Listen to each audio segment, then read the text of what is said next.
Hello guys, welcome back to my channel. I hope आप सब खुश होंगे, स्वस्थ होंगे और तंदुरुस्त होंगे। दिवाली का त्यौहार सबका बहुत अच्छे से गया होगा। भाई दूज और गोवर्धन पूजा को भी अच्छे से सब लोगों ने एंजॉय किया होगा। आई होप सब स्वस्थ रहे होंगे, क्योंकि दिवाली के बाद पोल्यूशन रेट बहुत ज़्यादा बढ़ गई है।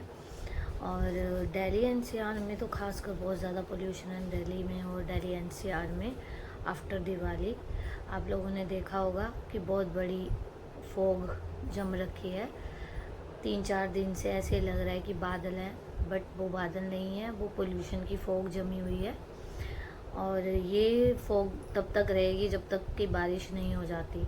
और आप लोगों ने नोटिस किया होगा कि अभी नवंबर आने वाला है 1-2 दिन में, और अभी तक ठंड का कुछ भी आगाज़ नहीं हुआ है। मतलब ठंड आई ही नहीं, जबकि इस टाइम पे तो ठंड कितनी हो जाती थी, है ना।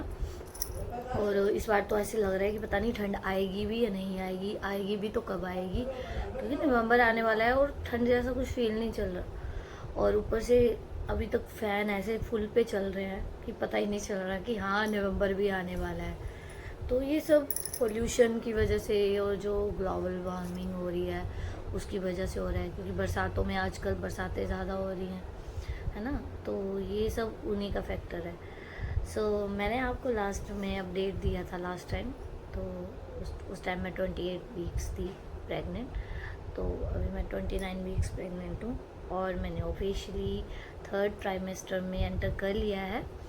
और आप सबको मैं बहुत बहुत धन्यवाद देना चाहती हूँ जिन्होंने भी मेरे चैनल को सब्सक्राइब किया है, मेरी वीडियो को लाइक किया है, शेयर किया है और कमेंट किया है। उनका मैं तहे दिल से बहुत बहुत धन्यवाद करना चाहती हूँ। आपका बहुत बहुत शुक्रिया। क्योंकि 2 साल बाद जब मैंने यूट्यूब पे अभी जर्नी स्टार्ट की थी तो मुझे लगा था पता नहीं क्या होगा क्या नहीं, पर ठीक है, अभी तो स्टार्ट ही किया है। तो आप लोगों का इतना प्यार मिल रहा है, वही मेरे लिए काफ़ी है। आशा करती हूँ आप लोग सब स्वस्थ होंगे, तंदुरुस्त होंगे और अपने अपने कामों में व्यस्त भी होंगे। जैसे कि लास्ट टाइम मैंने आपको अपडेट दिया था, मेरी 28 वीक्स की प्रेगनेंसी थी। अभी मैं 29 वीक्स में आ चुकी हूँ। पर 28 वीक्स में कुछ टेस्ट होते हैं जो कि बहुत मैंडेटरी होते हैं, हर प्रेग्नेंट लेडी को करवाने ही पड़ते हैं। तो मैंने भी वो करवाए। बाय गॉड ग्रेस उसकी सारी रिपोर्ट्स नॉर्मल आई हैं। तो मैं बताती हूँ आपको मैंने कौन कौन से टेस्ट करवाए थे। CBC करवाया था, ICT टेस्ट करवाया था, GTT टेस्ट करवाया था, सीरम क्रिएटिनिन करवाया था और यूरिया का टेस्ट हुआ था और यूरिन रूटीन हुआ था। ठीक है, मेरा ब्लड ग्रुप O नेगेटिव है और मेरे हस्बैंड का ब्लड ग्रुप O पॉजिटिव है। और मेरा ICT टेस्ट हुआ तो मेरा नेगेटिव आया है, जिसकी वजह से मुझे NTD की डोज लेनी पड़ेगी। मुझे बेटे गुरांश के टाइम पे भी मुझे NTD की डोज लेनी पड़ी थी। एक तो ये 28 to 29 वीक्स के अंदर लेनी होती है और एक लगती है डिलीवरी के बाद। अगर आपको सेकंड बेबी प्लान करना है तो सेकंड डोज आपको डिलीवरी के बाद लगती है। मेरा बेटा आ गया, 1 सेकेंड देखते हैं उसको भी। पहले मैंने बोला था कि मेरा बेटा आ गया, ये मुझे आवाज़ लगा रहा था, आ गया। तो इसके टाइम पे भी मुझे NTD की डोजेज़ लेनी पड़ी थी। हाँ, मैं बता रही थी कि फ़र्स्ट डोज तो 28 to 29 वीक्स में लगती है और सेकंड डोज आपको जैसे बेबी डिलीवर हो जाता है, डिलीवरी के बाद आपको NTD की डोज दी जाती है, अगर इन केस आपको सेकंड बेबी प्लान करना है। और वैसे भी मदर को ब्रेस्ट फीड करना होता है तो NTD की डोज दी जाती है। इसके टाइम पे जब मुझे NTD लगी थी तो आई थिंक 3000 के अराउंड उसकी कॉस्ट थी। आई डोंट नो अब कितनी होगी उसकी। तो ये लेना ज़रूरी होता है। NTD इसलिए भी ज़रूरी है, एक्चुअली में क्या होता है, RH नेगेटिव का रोल मैं बताती हूँ आपको प्रेगनेंसी में क्या रहता है। अगर RH नेगेटिव मदर है और बेबी है वो RH पॉजिटिव है, ठीक है, तो उसमें क्या होता है, जो मदर की इम्यूनिटी होती है वो एंटीबॉडीज़ क्रिएट कर देती है अगेंस्ट द बेबी के ब्लड सेल के। जो बेबी मदर के पेट में रहता है उसके ब्लड सेल के अगेंस्ट वो एंटीबॉडीज़ क्रिएट कर देती है, जिससे बच्चे का खतरा हो सकता है। और इसको बोलते हैं RH इनकम्पैटिबिलिटी। ठीक है, इससे होता क्या है, इससे क्या होता है कि अगर मदर NTD का इंजेक्शन नहीं लेगी और RH नेगेटिव मदर है और बच्चा RH पॉजिटिव है, तो उसकी वजह से जैसे एंटीबॉडीज़ बनेंगी मदर की, तो वो क्या करेंगे, इसकी वजह से क्या होगा, बच्चे के लीवर पे इफेक्ट होगा, बच्चे को एनीमिया हो जाएगा, बच्चे को जॉन्डिस हो सकता है, और कई केसेस में तो सीवियर लीवर की प्रॉब्लम हो सकती है, हार्ट की प्रॉब्लम्स हो सकती है। तो इसीलिए एंटी-डी इंजेक्शन लेना बहुत ज़्यादा ज़रूरी हो जाता है मदर्स के लिए जो भी RH नेगेटिव है उनके लिए। और सेकेंड टेस्ट मैंने एक और बताया था, GTT test. GTT test basically होता है ग्लूकोज टॉलरेंस टेस्ट, ठीक है।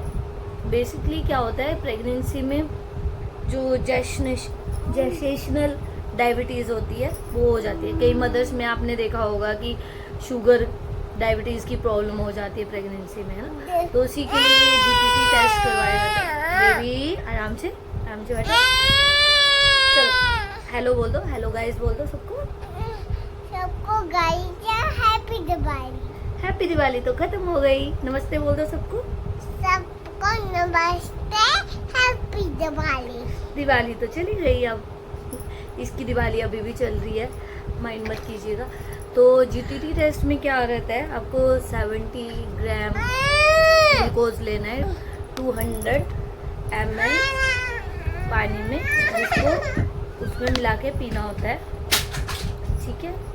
आप उसको पी के फिर आपके 2 घंटे बाद आपका वो टेस्ट लिया जाता है, उससे देखा जाता है कि आपकी शुगर कितनी शूट हुई है ना। तो वो भी नॉर्मल आया था, बाय गॉड ग्रेस मेरे सारे टेस्ट बाकी तो नॉर्मल आया। ICT तो नेगेटिव आना ही था, वो मुझे पता था। वो एंटी-डी का वो इंजेक्शन मुझे लेना ही पड़ेगा, नवंबर फर्स्ट वीक में बोला है डॉक्टर ने। तो अभी देखते हैं, लेंगे, हम प्लान करेंगे, एंटी-डी का इंजेक्शन लेना ज़रूरी है। तो ये सब टेस्ट हुए थे, मेरे को आप सबको ये अपडेट देना था। यही मेरा 28 वीक्स का अपडेट था प्रेगनेंसी का। अब आगे आगे जैसे जैसे प्रेगनेंसी ग्रो हो रही है, जो भी प्रेग्नेंट लेडीज़ हैं वो इस बात को समझेंगी। अब जैसे ऑफिशियली वो 3rd ट्राइमेस्टर स्टार्ट हो गया है, 29 वीक्स भी कंप्लीट होने वाले हैं मेरे। तो आजकल क्या दिक्कत हो रही है मेरे साथ, मुझे ना बहुत ज़्यादा हैवी फील होता है, सांस लेने में दिक्कत होती है, ज़रा सा काम करने के बाद सांस फूलने लगती है, थकावट होने लगती है, और रात को तो ऐसा हो जाता है कि सोने में पता ही नहीं चलता कि किधर वाली साइड सोना है, करवट चेंज करके, क्योंकि पूरी रात करवट बदलने में ही चली जाती है। तो पूरी रात में आप बस करवट इधर से उधर ही लेते रहते हो, पता ही नहीं चलता किस साइड सोए, किस साइड। लेफ़्ट साइड ही मैं ज़्यादातर कोशिश करती हूँ सोने का, बट एक साइड में तो आप सो नहीं सकते ना, मेरे को हर 1 मिनट में करवट चेंज करनी होती है। तो इसी में ऐसे होता है कि 4 या 5 बज जाते हैं, और जब नींद आने लगती है तो हम टाइम देखते हैं कि भैया सुबह हो गई, अब तो सुबह की ड्यूटी पूरी करनी पड़ेगी, उठना पड़ेगा, क्या करें, ठीक है। तो यही है, आजकल नींद का थोड़ा ऐसे ही हो गया है। और बाकी तो प्रेगनेंसी की जर्नी ठीक ही चल रही है फ़िलहाल। तो अभी जो भी टाइम बचा है थोड़ा देखते हैं वो कैसा जाता है, भगवान की दया से वो भी ठीक जाए, और जो भी होने वाला बेबी गर्ल या बेबी बॉय जो भी है वो अच्छे से इस दुनिया में आए।